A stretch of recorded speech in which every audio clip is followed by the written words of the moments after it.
I could put this handle or this handle on. This is my price difference. And same with draw runners. What are the options? What are the different lengths? So it's helping you design your project. We now go into the concept sketches. So these are some from previous year.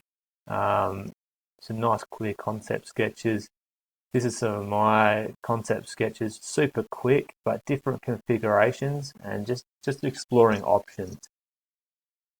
Now, this is going to differ between subjects, industry entrepreneurial solutions, or woodwork, metalwork kind of projects.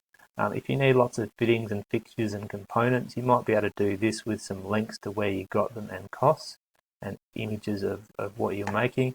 If you're doing a practical furniture project, you probably want to do a materials list like this. You can download this from Sector. I'll show you where I put it.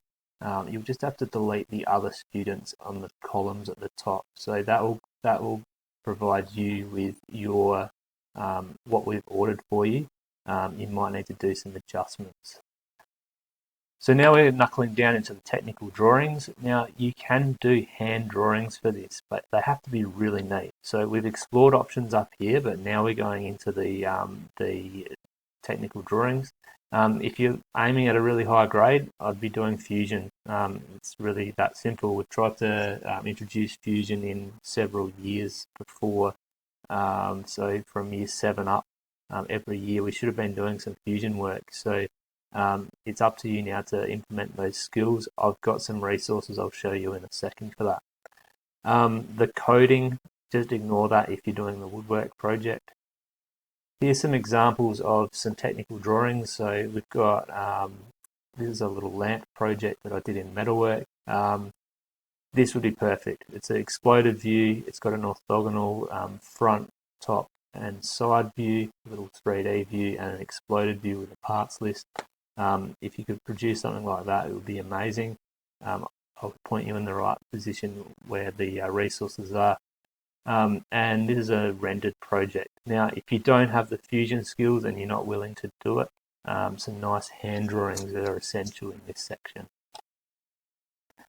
This is another example. Now, you obviously don't need 3 different versions of your design as long as you've got yours.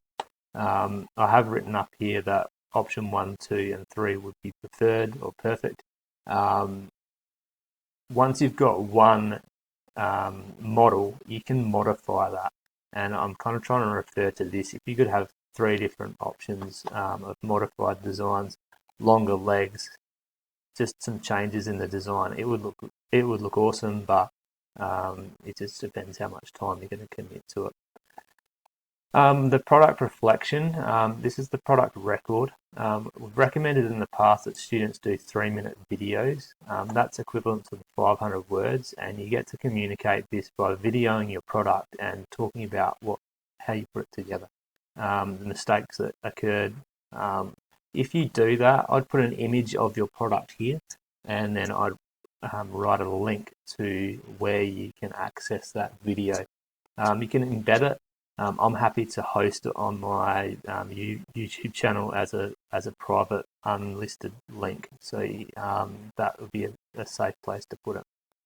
Last thing is the evaluation. That does kind of link into this. I'd still write a short evaluation and then add the link to your discussion. So that is the folio. That's how it should kind of look. Have a look at the attached document as well, so you can really kind of look into all the things, each point, and also have a look at that template that